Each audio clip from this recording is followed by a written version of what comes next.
Shalom Bapak Ibu Saudaraku yang dikasihi dalam kasih Tuhan. Kembali kita akan masuk di dalam ibadah online kita pada pagi hari ini. Mari kita mau siapkan hati kita. Kita bersyukur memiliki Allah yang begitu setia. Dia yang ada selalu bersama dengan kita di dalam setiap kehidupan kita. Apapun keberadaan kita, kita yakin Allah tetap ada. Dia selalu setia bersama dengan kita. Kita mau naikkan pujian ini dengan sepenuh hati kita. Bersamamu Bapa.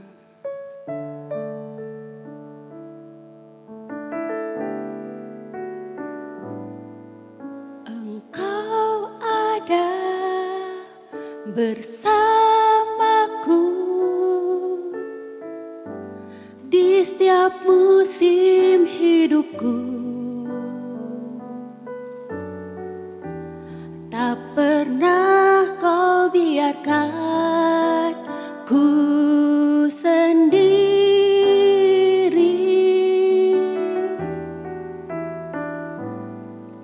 Kekuatan di jiwaku adalah bersamamu.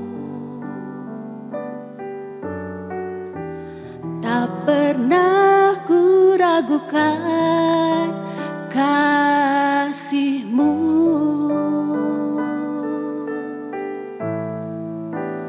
Bersamamu Bapa, ku lewati semua.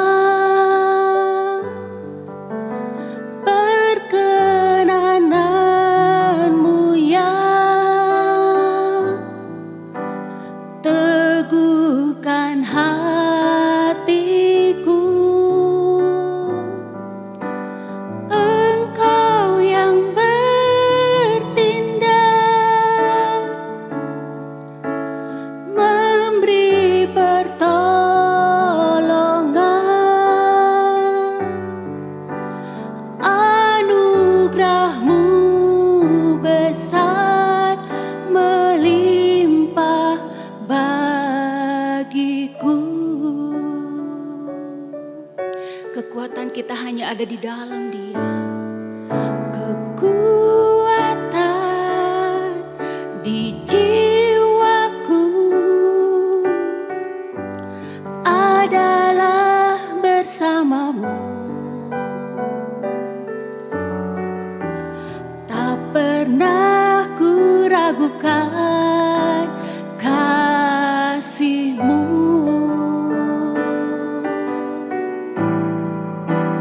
Bersamamu Bapa, ku lewati semua. Perkenanan-Mu yang teguhkan hatiku, Engkau yang bertindak,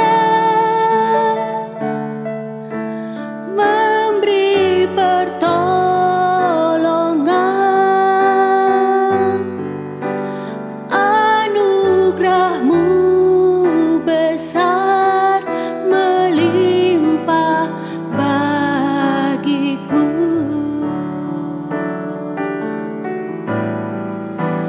Bersamamu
selamat bertemu kembali di dalam ibadah raya online GGP Maranatha Cimahi.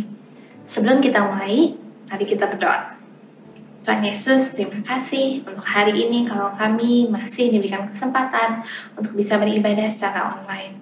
Kami bersyukur untuk penyertaan Tuhan dan perlindungan Tuhan pada kami sampai hari ini. Saat ini Bapa, kami rindu untuk membuka hati dan pikiran kami, untuk belajar dari firman Tuhan, untuk mengerti apa yang Tuhan mau di dalam hidup setiap kami. Dalam nama Tuhan Yesus kami berdoa dan mengucapkan syukur. Amin. 2 Tawarikh 14 ayat 1-2. Kemudian Abia mendapat perhentian bersama-sama dengan nenek moyangnya, dan ia dikuburkan di kota Daud. Maka Asa, anaknya, menjadi raja menggantikan dia. Pada zaman pemerintahannya, negeri itu aman selama 10 tahun. Asa melakukan apa yang baik dan yang benar di mata Tuhan Allahnya.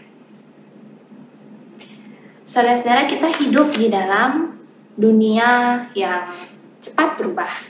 Hidup kita pun cepat berubah. Begitu juga manusia cepat berubah. Ada mungkin yang dulunya gendut, sekarang sudah menjadi kurus. Ada yang dulunya kurang ramah, judes, sekarang bisa menjadi ramah.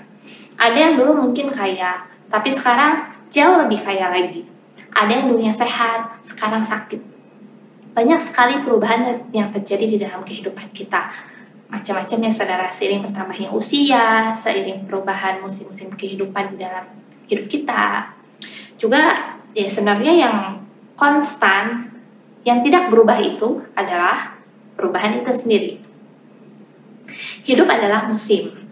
Jadi berganti musim, kita harus bisa menyesuaikan diri kita sedemikian rupa. Kalau kita berada di dalam musim panas, nggak mungkin kita pakai baju, jaket yang begitu tebalnya, pakai shawl, pakai topi, sehingga kita kepanasan. Nggak cocok ya saudara. Tapi saat kita berada di musim dingin, itu saat yang tepat untuk kita melindungi diri kita dengan jaket yang begitu tebal, sarung tangan, sepatu, dan sebagainya. Karena ada perubahan musim yang terjadi. Saat kita berubah, saat musim hidup kita berubah, saat cuaca dalam kehidupan kita berubah, bagaimana? Apakah kita bisa menyesuaikan diri kita sedemikian rupa? Saat perubahan yang besar terjadi di dalam hidup kita, mungkin cuaca yang berubah sangat ekstrim.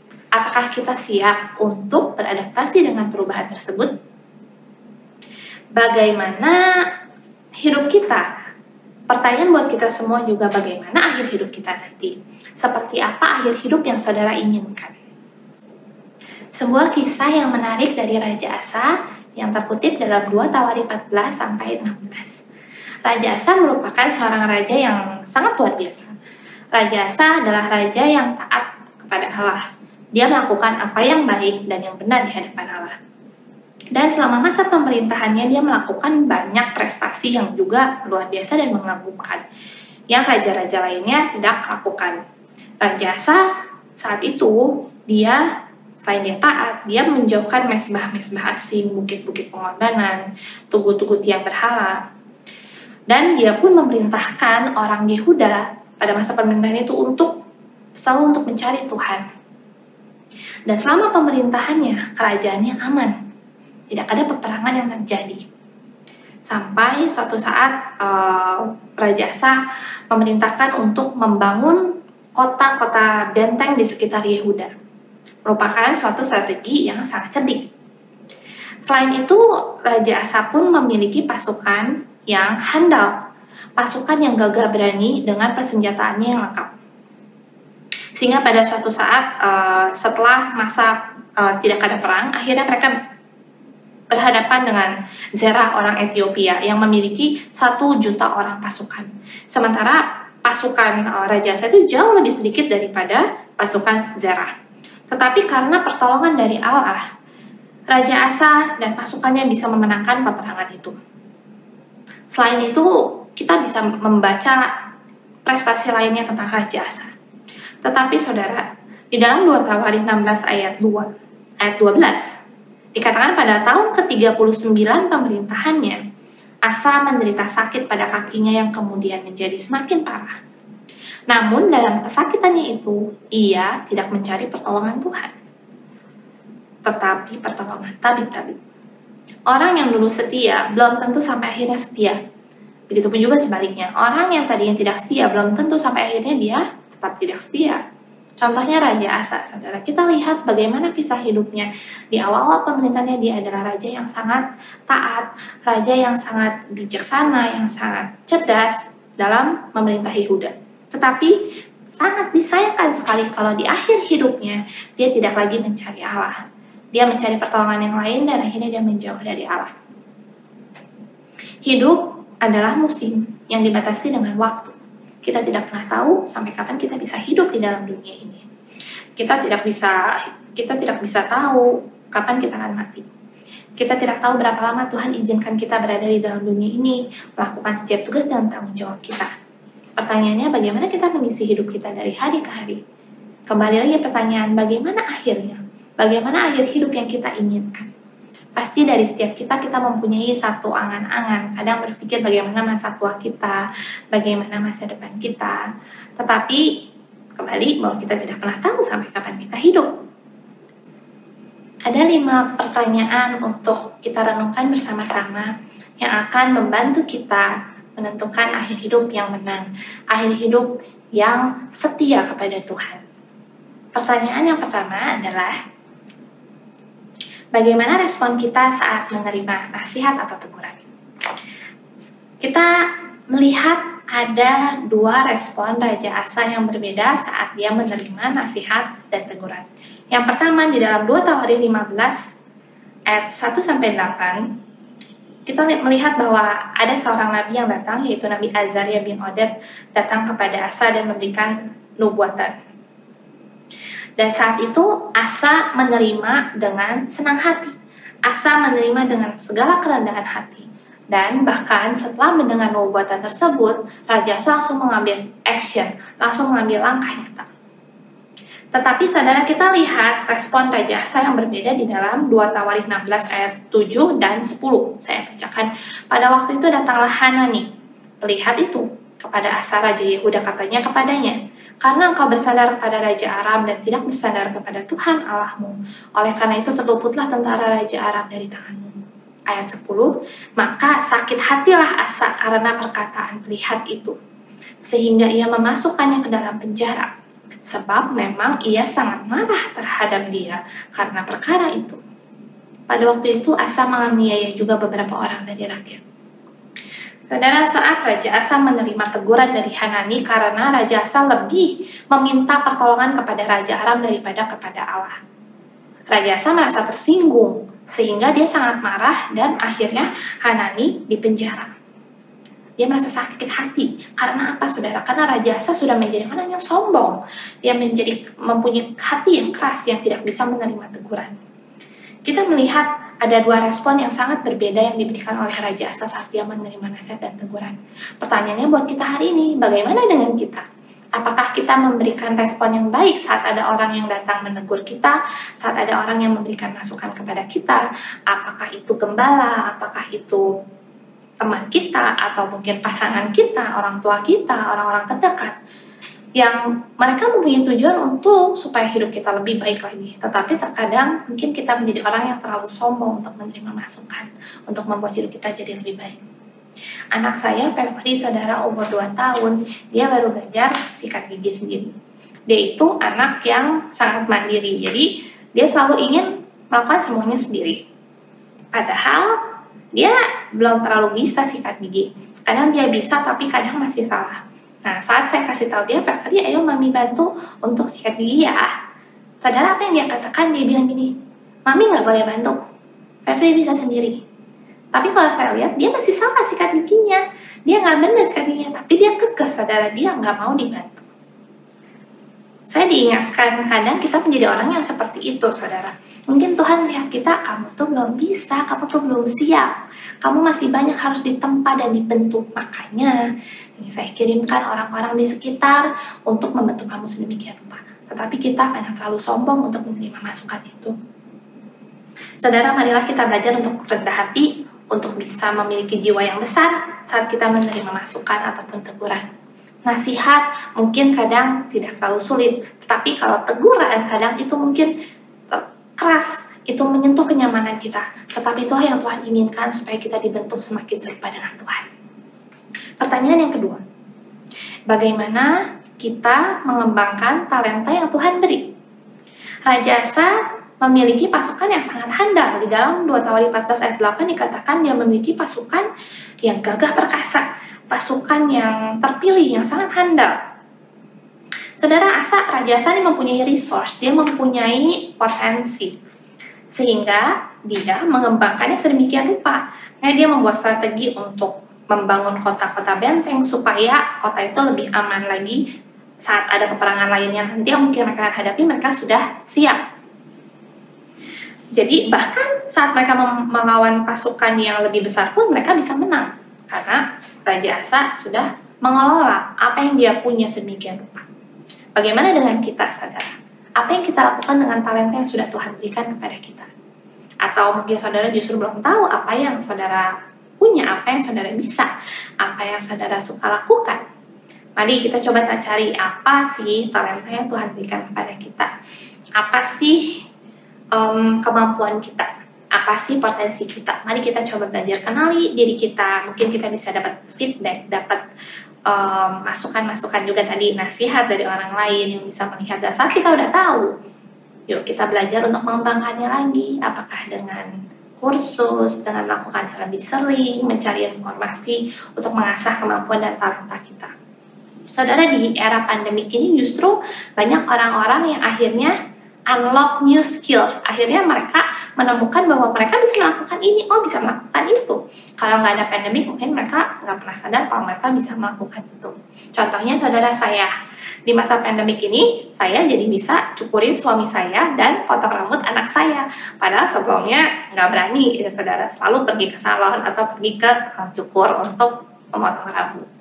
Jadi, apapun situasinya saudara, bahkan dalam situasi terhimpit ataupun situasi yang gak kondusif, kita bisa belajar untuk terus mengembangkan talenta yang sudah Tuhan berikan kepada kita.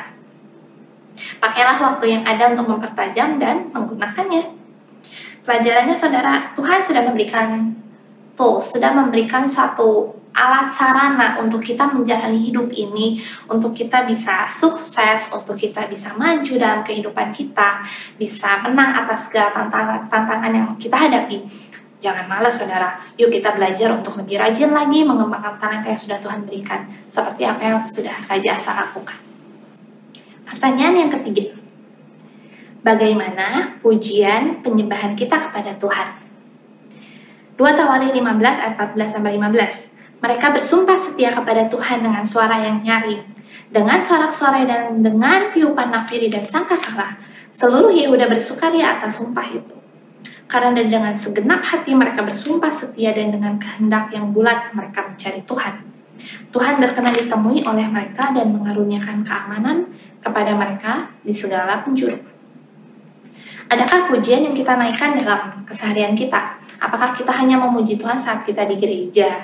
Atau bahkan kalau kita nggak ke gereja, kita nggak pernah memuji Tuhan, kita nggak pernah menyembah Tuhan.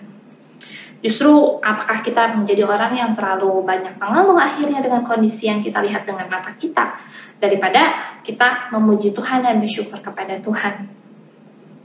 Kita lihat di masa pemerintahan Raja Asa, ada pujian penyembahan yang begitu meriah yang dinaikkan, karena sebagai komitmen mereka untuk setia kepada Tuhan. Saudara, banyak sekali kebaikan Tuhan yang Tuhan berikan di dalam hidup kita, walaupun sekarang kondisinya lagi nggak gampang. Tetapi pasti kebaikan Tuhan masih banyak yang kita alami. Kebaikan Tuhan masih banyak yang kita sudah dapatkan. Hanya kadang kita mungkin lupa dan atau menganggapnya terlalu biasa. Saudara, marilah kita melihat apakah yang sudah Tuhan berikan, sehingga itu memicu diri kita untuk menaikkan segala pujian dan penyembahan. Tuhan sangat senang saat kita memuji dan menyembah Tuhan. Tuhan sangat senang saat mendengar segala puji-pujian yang kita naikkan.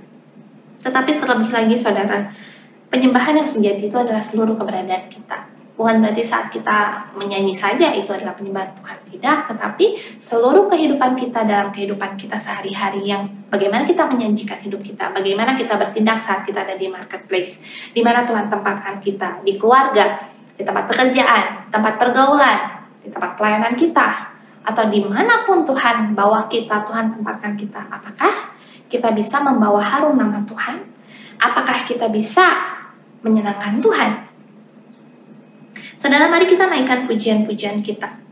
Marilah kita selalu hidup berdasarkan firman Tuhan, bukan berdasarkan perasaan kita yang sering naik turun, perasaan yang sering labil, perasaan yang sering tidak menentu.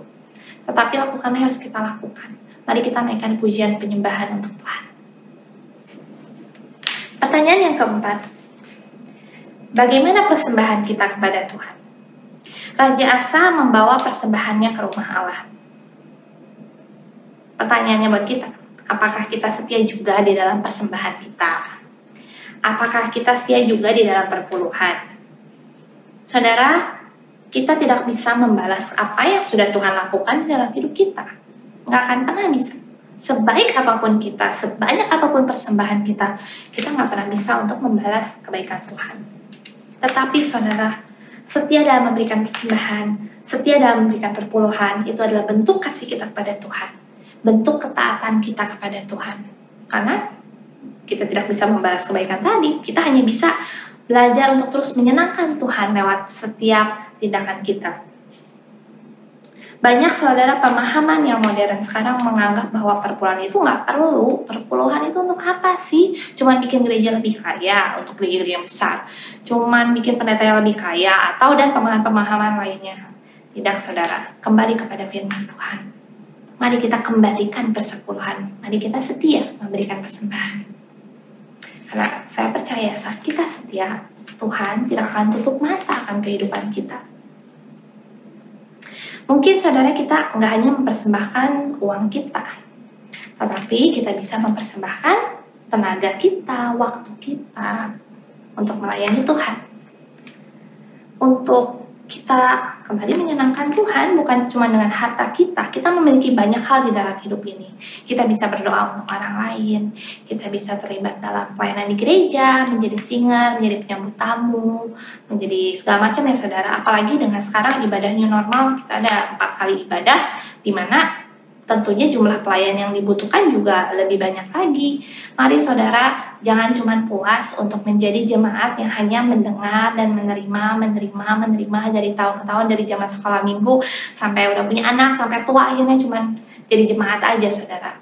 Yuk, mari kita coba melayani Tuhan, langkah maju dari dalam iman kita, bukan hanya hidup untuk diri sendiri aja, tetapi mari kita belajar untuk mempersembahkan apa yang sudah Tuhan berikan kepada kita untuk menyenangkan Tuhan dan melayani sesama kita. Pertanyaan yang kelima, saudara, pertanyaan yang terakhir yang membawa kita kembali mengingat bagaimana akhir hidup yang kita inginkan, bagaimana ujungnya sih kita pengen seperti apa, tentunya kita ingin menang. Pertanyaan untuk perenungan kita adalah, bagaimana respon kita saat menghadapi badai? Kita tahu saudara bahwa Raja Asa akhir hidupnya, dia mengalami sakit. Sebelumnya dia mengalami peperangan dan dia merasa terancam hampir kalah, makanya dia mencari bantuan dari Raja Aram. Dan dia kena sakit. Saat itu ternyata respon yang dia berikan saat dia menghadapi badai berbeda dengan apa yang dilakukan sebelumnya. Dulu dia mencari Tuhan, dia dulu taat. Tetapi saat ini dia justru mencari pertolongan dari manusia.